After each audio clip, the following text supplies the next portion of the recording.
Machine Gun Fischl has been a character build ever since I'd say the beginning of the game. Fischl is one of those characters that has stood the test of time. Now, unfortunately, she has been mostly known for this.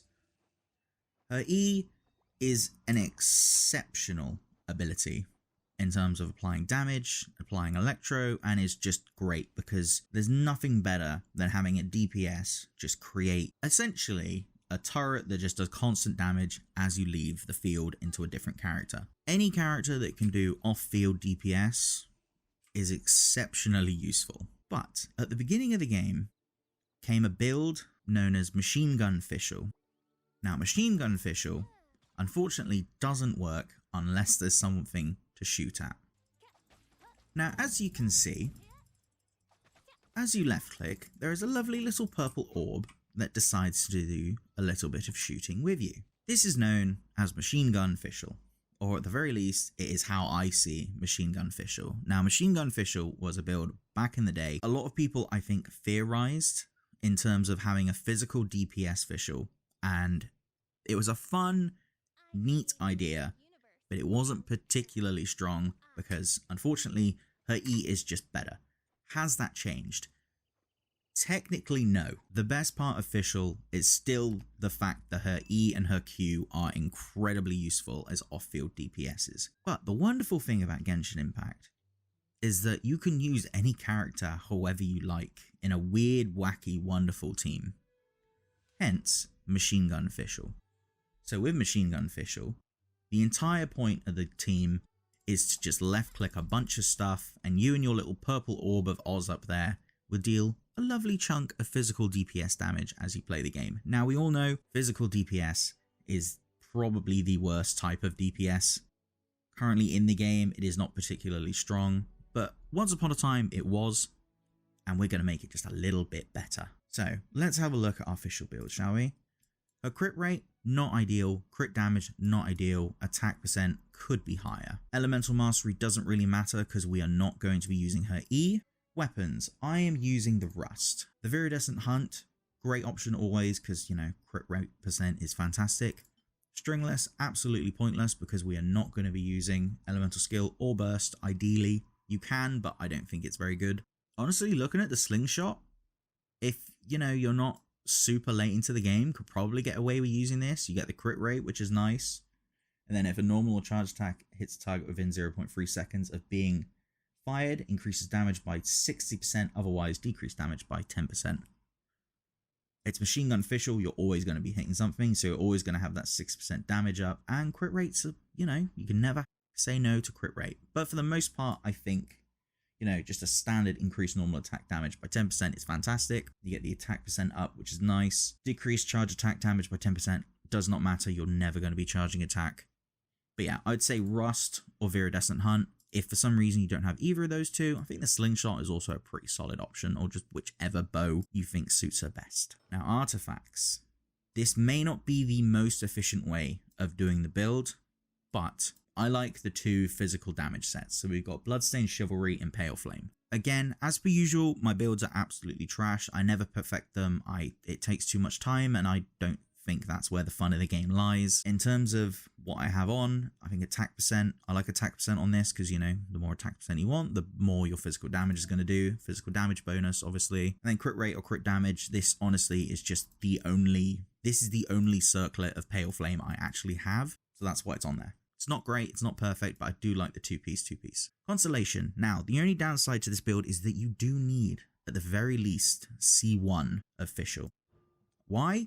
Because you need this. We don't need this. You don't have to have this for a physical DPS Fischl, but I think it's more fun if you have it, because the whole point is that you're a Machine Gun Fischl, and you can't have a machine gun unless you're firing a bunch of stuff. So with C1, you get Oz firing alongside you. Now, he only does about 22% of your attack, which is why you need high attack in the first place, because it is not a lot of damage. And it only applies when Oz is not on the field. Hence, the only small issue with the build is that you can't really use your E or your Q unless you want to take a slight damage decrease, but also for a slight damage increase. It all depends on if you like the gimmick of shooting with Fischl a lot in the first place. If you don't care for the gimmick, this probably isn't really going to be the build for you, but honestly, I just wanted an excuse for this to be a bit better than normal, because I find it's a lot of fun just being able to shoot a bunch of, a bunch of bow shots. It's a lot of fun. That's why I enjoy the build. But other than that, you do not need any of her other constellations. Now, there could be an argument for a hybrid build. I know some people do hybrid builds where it's like part physical damage, part electro. Pretty much the whole point of this is to not use her E or Q. In terms of talents, we've got her basic attack up to 6. Honestly, you can take this as high as you want, depending on how sort of seriously you want to, take the build. And these two can both be 1, but I imagine if you've had Fischl for a while, they won't be at 1 because, Fischl mainly is known for Knight Rider and Midnight Phantasmagoria because they are very useful skills. And that's Fischl pretty much in a nutshell. Now, let's meet the rest of the team. We have Xingqiu. Xingqiu has Sacrificial Sword. The artifacts are pretty standard, just 2-piece, Elemental Burst and Hydro. Nothing too special. He is at Constellation C6. The more constellations with Xingqiu, the better. Xingqiu is absolutely fantastic.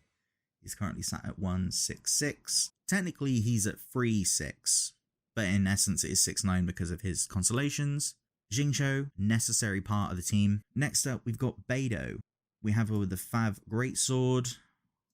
Honestly, a better option for her is probably the Serpent Spine, but honestly, I like the energy recharge. My problem with Beidou at the minute is that I never seem to have enough energy recharge for her, so this is why I like the Fav Sword on her. She's got a pretty standard, Thundering Fury set. There's nothing too special about it. You've got the attack percent, electro damage, and crit rate. This would ideally probably be better as crit damage, but I don't think I have a crit damage that would suit her as it stands. Constellation, she is at C5. You don't need her at Constellation. You don't need either of these two at any constellations, to be honest. It's really just Fischl that needs to be C1 for the build to be sort of the ideal state. But no other character in this actually needs to be constellationed. But, constellations for Beidou are pretty solid.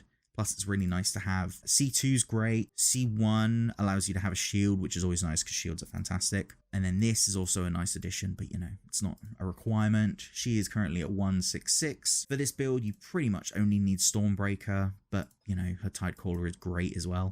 Lastly, but not least, we have one of my favorite 5 stars in the form of Yelan. So for Yelan, we've got the Stringless. We've got the Emblem of Severed Fate.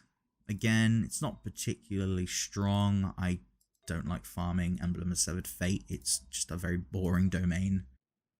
So she is not particularly great. She's at C0. Doesn't need basic attack. Her E is 6 and her Q is also 6. Her Q is the most important part. I love this team. This team is a lot of fun. Now, the main reason is because Xingqiu and Yelan's ult are essentially a machine gun on their own. You combine them, they're an even bigger machine gun, and then you combine them with Fischl, they're just, an even stronger machine gun. Now, you add Beidou into the mix, you now get a machine gun that is also a very efficient taser comp. So you've also got a taser comp going on, because Beidou will do electro damage, then you've got Hydro, and then Fischl will be applying it all with her basic attacks, and then just a bunch of damage numbers show up. Yelan is a 5-star. Yelan is the only 5-star on the team, and she is not currently, available. As per usual, a great option is always someone like Bennett. Bennett fits into literally every team ever. And what's great is you can put his ult down, activate their ults, and you don't really have to leave the circle because Fischl is a bow user. So Bennett is always a great option. So I'd say if you don't have Yelan, Bennett is probably your next best option for the flex. Or you could play around and see if you could find someone else that would fit here. But personally, I like this team the most. Now, the team itself is both efficient for single target and multiple targets, and that's mainly down to Beidou. So Xingqiu and Yelan are obviously single target units. They single target very well. Fischl is going to be single targeting as well, but with Beidou's ult, you're going to have the wonderful world of taser mixing in as well.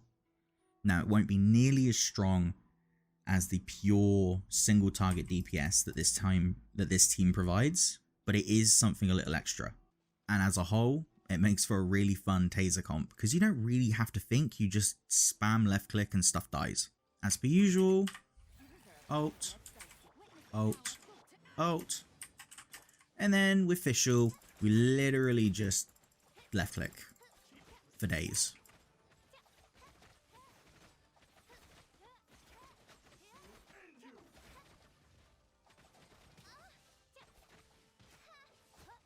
But in terms of builds, it's honestly just a fun one. It isn't the strongest team in the game.